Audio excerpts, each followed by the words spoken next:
Hey there, fellows. I suggest we return to motorcycles in today's episode. Right, so what are we looking to do with this sidecar? I've looked at a bunch of pictures sent in by the viewers where a sidecar is propelled by a motor like this one right here. Well, not necessarily something like this. I mean, people tend to use what they got. Anyway, here's what we'll be doing. Using this photo for reference, I think we've been sent this one like 150 times. So our viewers suggested we build a four-wheeled sidecar that can move under its own power, with a rear-wheel drive, a steering system, brakes, a throttle. So basically a complete car. I don't see any obstacles. I mean, we have a sidecar and a motor, so why don't we build this thing up and go for a ride? Honestly, I'm keen to throw something like this together myself. Now, I wouldn't call this a hot rod necessarily, but if you were to wear some goggles and a helmet, you can definitely go places. Let's do this. Motorized sidecar first drive. Translation and voiceover by BMI Russian.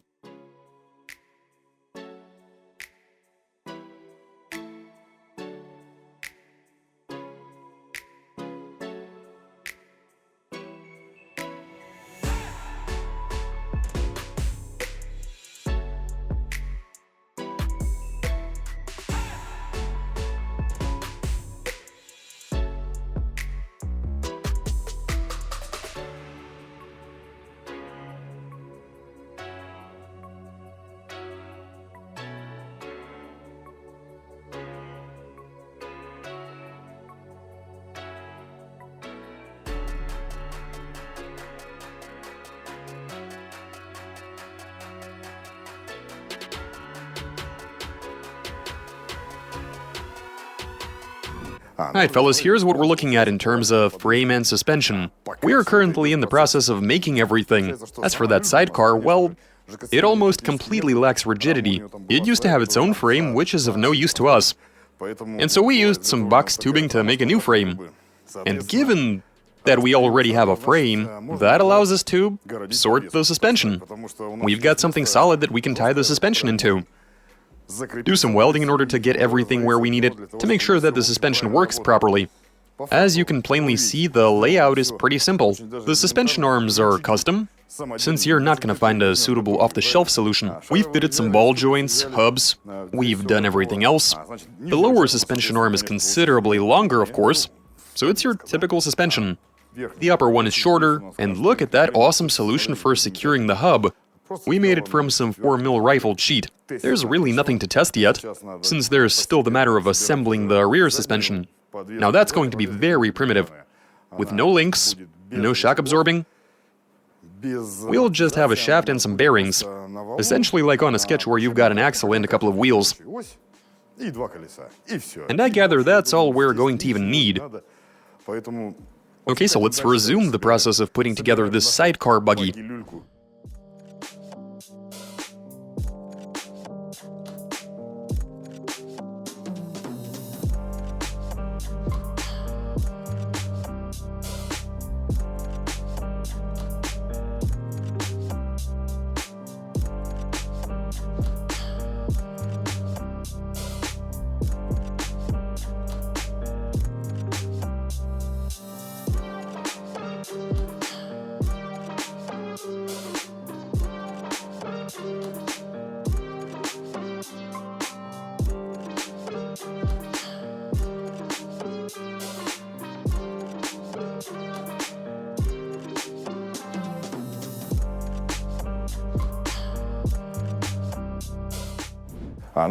So here's where we're at with building our self-propelled sidecar, fellas.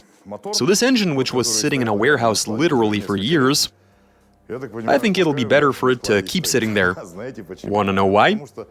You see, at one point we got to thinking, our sidecar is what you'd see on a Ural motorcycle, right?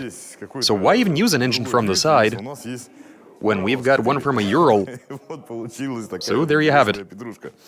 But that's not the only issue we're dealing with here. You see, this entire assembly turned out to be a bit too long. It would have been spot on with that leaf-on motor, but here, It's too long, and so we had to resort to slightly extending the frame. And if that's what we have to do, extend the frame, that means we'll have to extend the sidecar as well. From the looks of it, during the build process, we essentially went from we were building a sidecar that would drive on its own, but now this is shaping out to be a Formula 1 racer, or something along those lines, like from the 1950s and 1960s. So we ditched the Chinese engine, opting for the stock engine off a Ural motorcycle. Alright, let's see where we get with this. Let's carry on.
Okay, fellas, here's what we're looking at.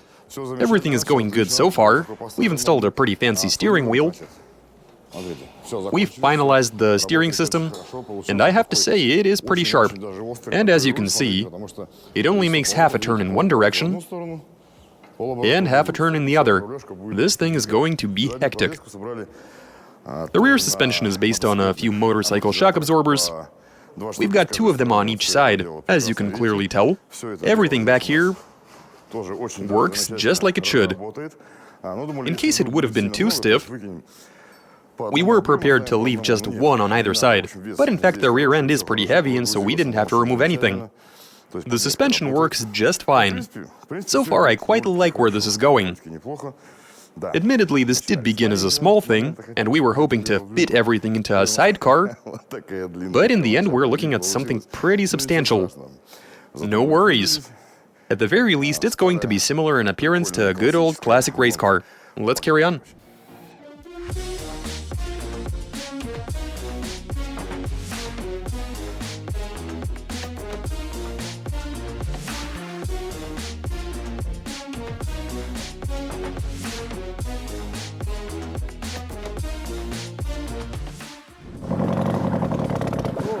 Ох ты! О!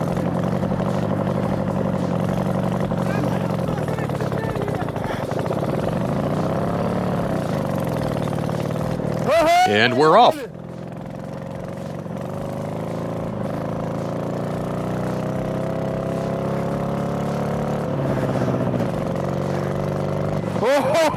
Oh wow, it's like driving around in a go-kart.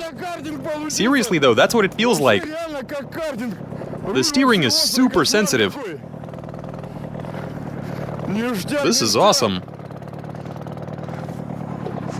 I understand it.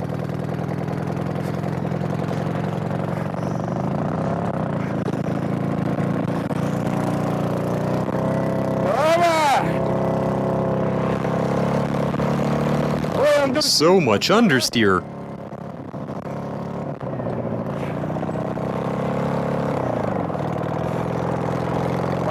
Keep going.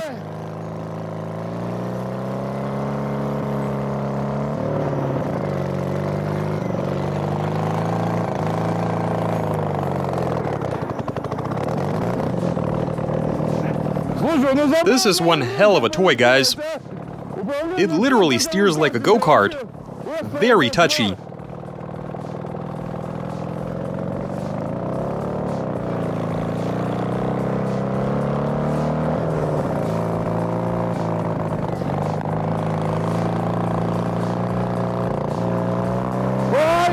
I'm going pretty fast. That was only second gear.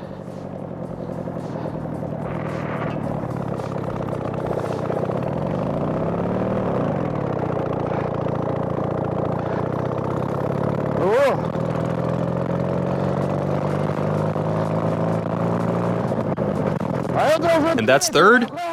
Oh my god, that was intense. Amazing. First gear.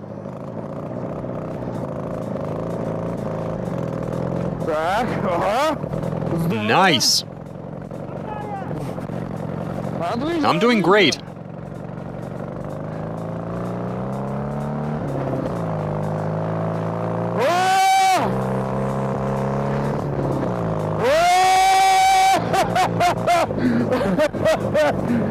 This is so cool.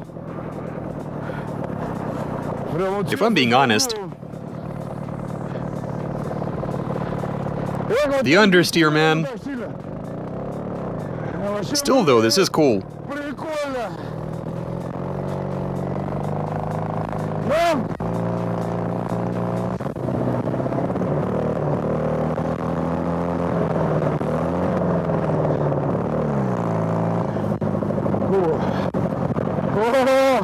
It is pretty cold though. Should have brought a helmet.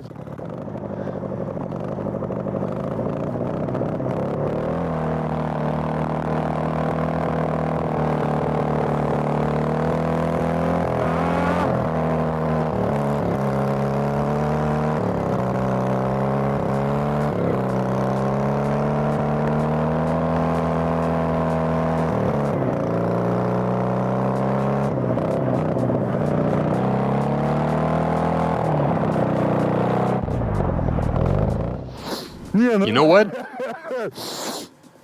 This is... I do sometimes visit a go-kart place just to have some fun.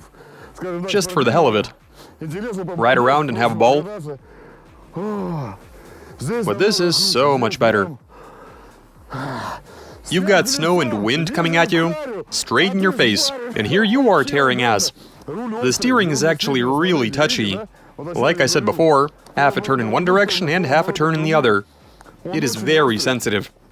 The front end is really light, and so you've got a ton of understeer. It's not under any load, since all of the weight is in the back. We're running a handle for the clutch, but now that's something you get used to literally in no time. That wasn't even a factor.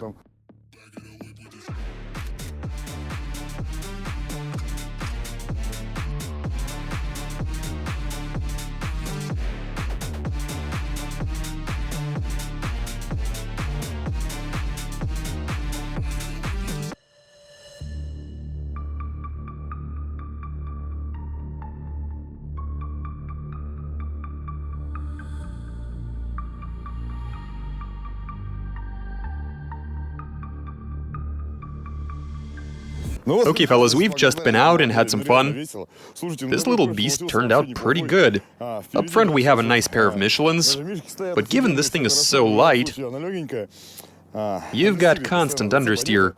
But I mean, whatever. You would have seen me having trouble getting this thing to drift. Most of the weight is over the rear axle, and that includes the driver. You know what? I really like what we've built here. So much fun and hilarity. The only thing left to do now is get the exterior styling of this beast up to speed. Right, fellas, that's all I got for you.